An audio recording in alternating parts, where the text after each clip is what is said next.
Sous-développement, développement et problématique de l'économie du développement. Bon, allons-y. S'interroger comme on vient de le faire. S'interroger comme on vient de le faire sur les notions de sous-développement et de développement ne suffit pas. Et manifestement, vos réactions le montrent, tout cela n'est pas encore satisfaisant. S'interroger sur les notions de sous-développement et de développement, à l'évidence, ne suffit pas à clarifier le débat sur la dynamique du développement, sur ses conditions, sur ses objectifs, sur sa faisabilité, sur l'idéal qu'il représente.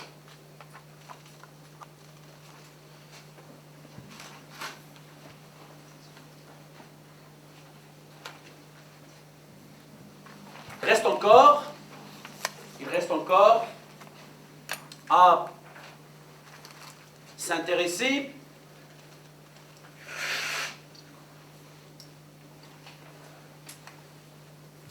à l'histoire du concept.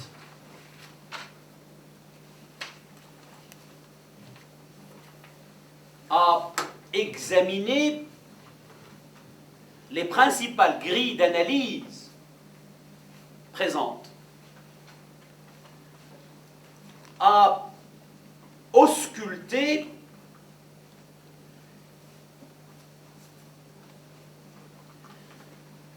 les principales options méthodologiques pour tenter de progresser dans ce débat.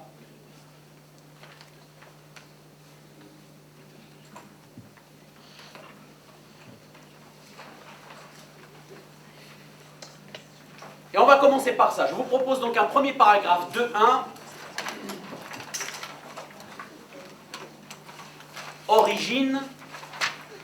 Origine et principales étapes.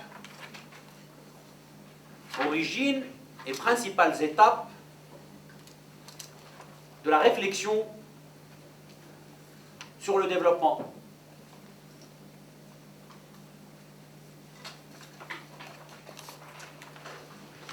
Voici mon verdict d'emblée. Je vous demande de faire attention à ça. Nous allons vérifier ici. Nous allons vérifier ensemble, nous allons vérifier que les économistes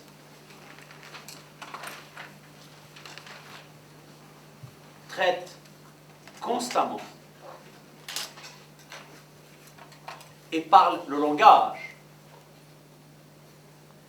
Traitent constamment et parlent le langage des problèmes de leur temps. Je ne sais pas si vous avez compris ce que j'ai voulu dire par là. De ce point de vue, comprenez-le, mais c'est le cas pour l'économie politique générale. Smith traitait des problèmes de l'Europe à la fin du XVIIIe. Ricardo traitait des problèmes de l'Europe au début du XIXe. Marx traitait de la montée du prolétariat au milieu du XIXe. Et c'est tout le temps comme ça. L'économie du développement comme l'économie politique générale sont donc indiscutablement des disciplines conservatrices. Elles manquent de profondeur historique. Elles sont incapables d'anticipation. Hier, tout le monde était pour le développement. Aujourd'hui, beaucoup le contestent. Pourquoi? Qu'est-ce qui peut expliquer le basculement d'une thèse vers l'autre?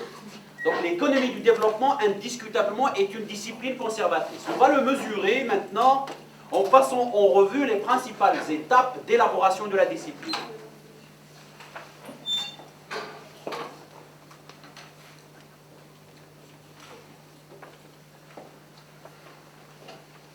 Dans les années 50,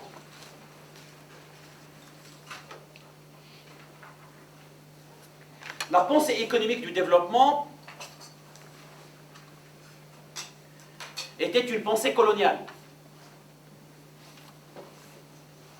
Au début des années 50, la pensée économique du développement était essentiellement une pensée coloniale, c'est-à-dire, on va retrouver ici, on l'a déjà dit, la théorie des climats de Montesquieu, c'est-à-dire que les analyses mettent en relief l'importance des aspects géographiques, topographiques, climatiques et humains L'Afrique va mal parce que la sécheresse. L'Afrique va mal parce qu'il ne pleut pas assez. L'Asie va mal précisément, il pleut beaucoup trop. Donc on va de façon récurrente insister sur les aspects climatiques, topographiques et humains, les conditions environnementales sont souvent mises en relief pour expliquer les difficultés ou l'impossibilité du développement. Naturellement, les conditions étaient alors toutes trouvées pour expliquer ou pour justifier pourquoi l'Afrique est sous-développée. En réalité,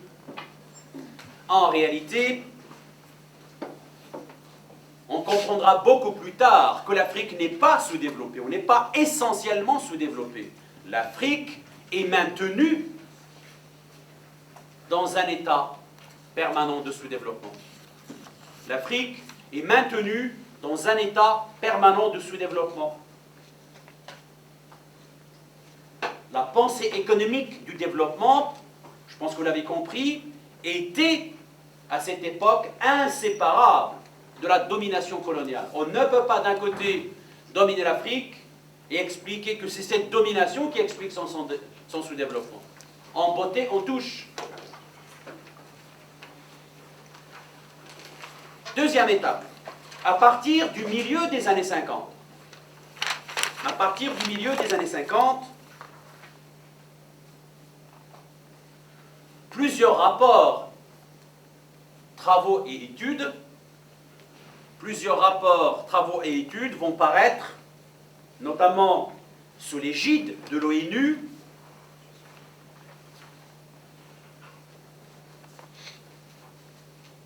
mettant en exergue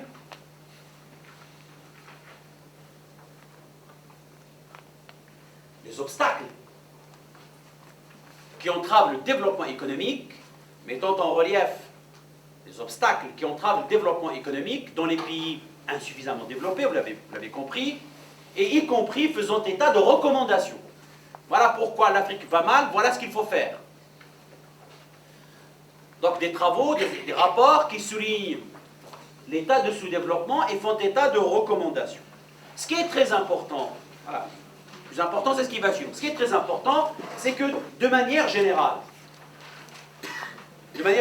ces rapports insistent sur l'importance du facteur capital.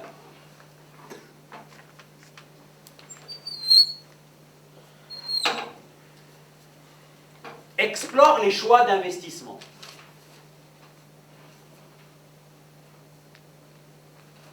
Envisage la disponibilité et la mise en valeur des ressources.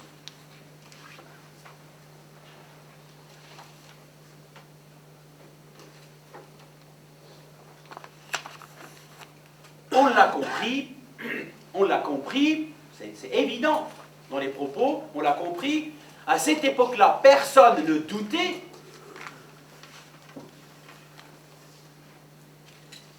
de la capacité des pays du Sud d'aller vers le développement. Le développement est possible et il est là à portée de main.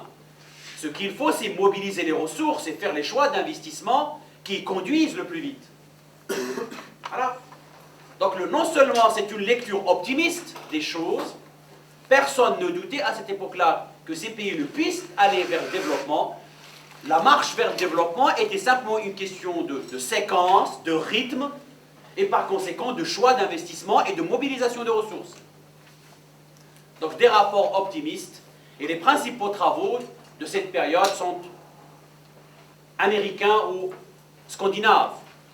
Référence ici aux travaux de Lewis aux États-Unis, aux travaux de Myrdal en Suède notamment. Les années 60 maintenant.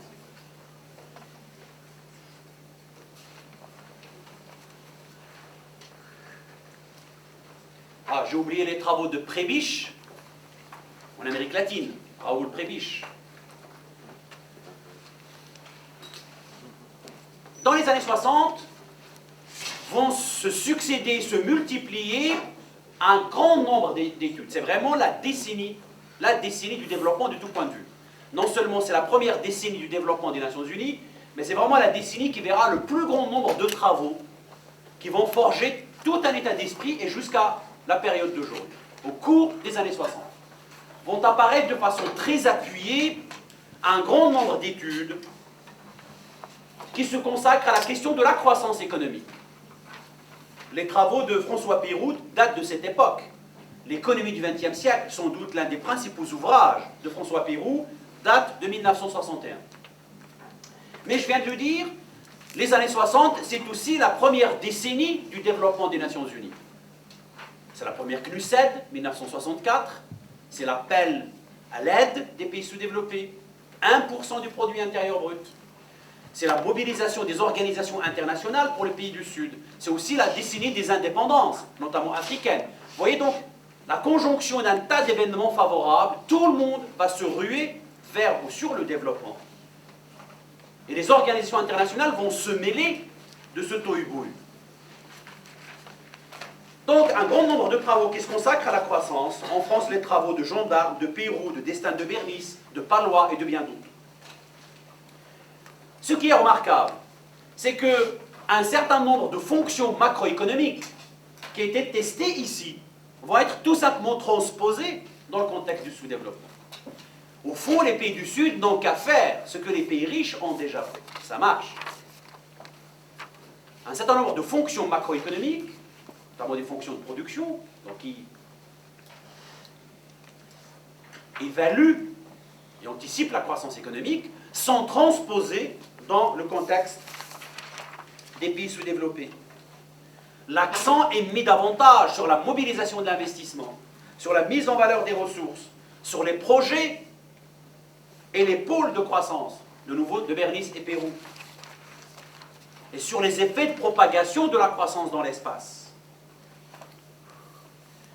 Notons pour finir que c'est également une période qui sera marquée par la montée de la pensée marxiste du développement. L'école latino-américaine, l'école africaine,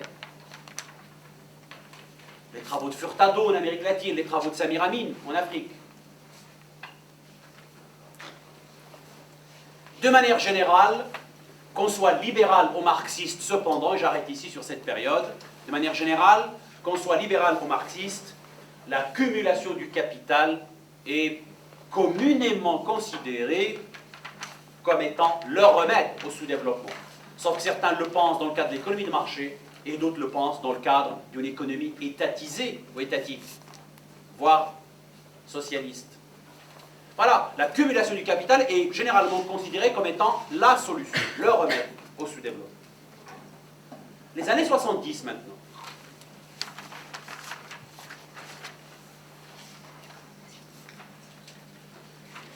On va commencer d'abord par un fait marquant.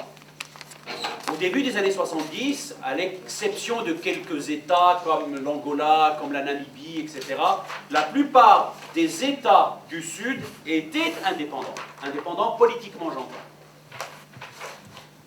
La plupart des États du Sud étaient indépendants. Je le disais tout à l'heure, la décennie précédente, la décennie 60, avait été déclarée première décennie des Nations Unies pour le développement. C'est l'heure du bilan. C'est l'heure du bilan quant à la première décennie des Nations Unies pour le développement. Et ce bilan ne pouvait pas être rose. Écrivez, ne pouvait pas être positif. Évident. On a pris conscience que si la croissance du revenu est une réalité en Afrique, l'Afrique a néanmoins été dépossédée via le marché mondial, via le dollar, via la valeur, via les multinationales, a été dépossédée d'une partie de ses richesses, via la détérioration des termes de l'échange. C'est le choc entre deux systèmes, l'un pouvant reposer sur le progrès technique et la productivité, les économies du Nord, un autre système fondé sur l'économie villageoise, une croissance extensive, une productivité faible, un capital humain moyennement, voire pas du tout formés. Samir Amin écrira, en se reportant à cette période, il écrira, je le dis de mémoire, on assiste à un formidable transfert de richesse de la périphérie vers le centre, ça vous rappelle quelque chose la semaine dernière, via le marché mondial.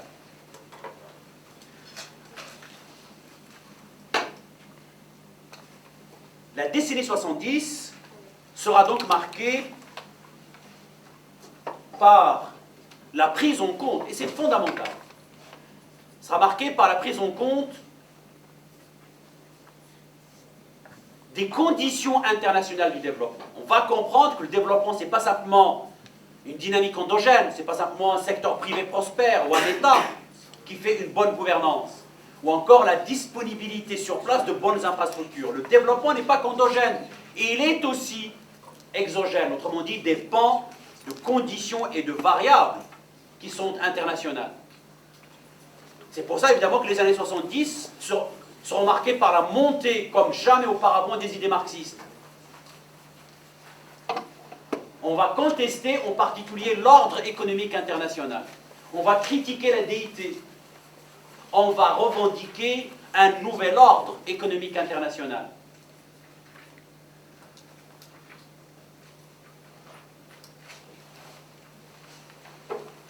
On va appeler à un renouvellement du dialogue Nord-Sud. Les Nations Unies, l'Assemblée Générale, la CNUSED serviront notamment de terrain pour toutes ces contestations et ces critiques.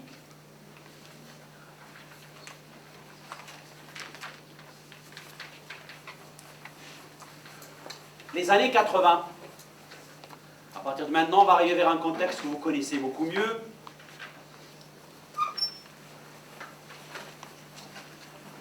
La deuxième décennie du développement est aussi un échec, les années 70. Les années 70, donc la deuxième décennie des Nations Unies pour le développement est aussi un échec. Donc on a pris conscience que le tiers-monde a perdu 20 ans.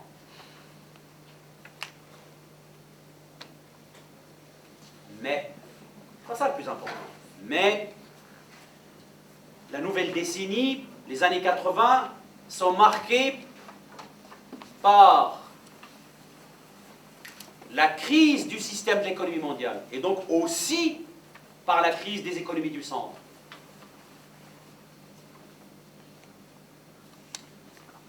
La crise du capitalisme mondial, naturellement, aura pour effet la montée des difficultés économiques, la montée du chômage dans les pays riches, la baisse de la croissance, la montée des inégalités, la dilution du lien social, la montée de la marginalisation ou de la précarité, en tout cas d'une frange de plus en plus importante de la population. Tout cela, vous le connaissez. Ce n'est pas ça qui m'intéresse ici. La crise du système de l'économie mondiale va être marquée par l'effondrement des économies du Sud. L'Occident, à la fois pourvoyeur de technologie et client, en difficulté, va entraîner derrière lui les pays du Sud. Si la France consomme moins de café car il y a plus de chômage, c'est la Côte d'Ivoire qui ne peut plus vendre son café. La même chose pour l'ananas, la même chose pour le cacao, la même chose pour le reste. En sombrant dans la crise, les pays riches entraînent derrière eux l'Afrique. De là, une chute drastique des cours. De là, un effondrement des ressources extérieures. Souvent, un complément, voire une ressource principale pour ces pays. Mais les années 70, période optimiste comme les années 60, avaient été marquées par l'endettement des tiers-nations. Les années 80 vont révéler le gouffre de la dette. Les années 80 vont révéler le gouffre de la dette. En 1980, la dette des pays du tiers-monde, on y reviendra un peu plus tard, s'élevait, je le dis approximativement, à 570 milliards de dollars. 570 milliards de dollars. En 1990, cette dette extérieur total, à la fois public et privé, s'élevait à près de 900 milliards de dollars. Regardez 1000, pour vraiment avoir une grandeur qu'on mémorise. Soit un doublement en 10 ans. Cette même dette va doubler entre 90 et 2000. Elle va passer de 1000 à 2000, justement. Donc c'est une période qui va voir la dette du tiers-monde doubler tous les 10 ans, formant une véritable boule de neige, devenant définitivement non remboursable. J'y reviendrai dans le chapitre consacré au financement du développement et notamment à la question de la dette.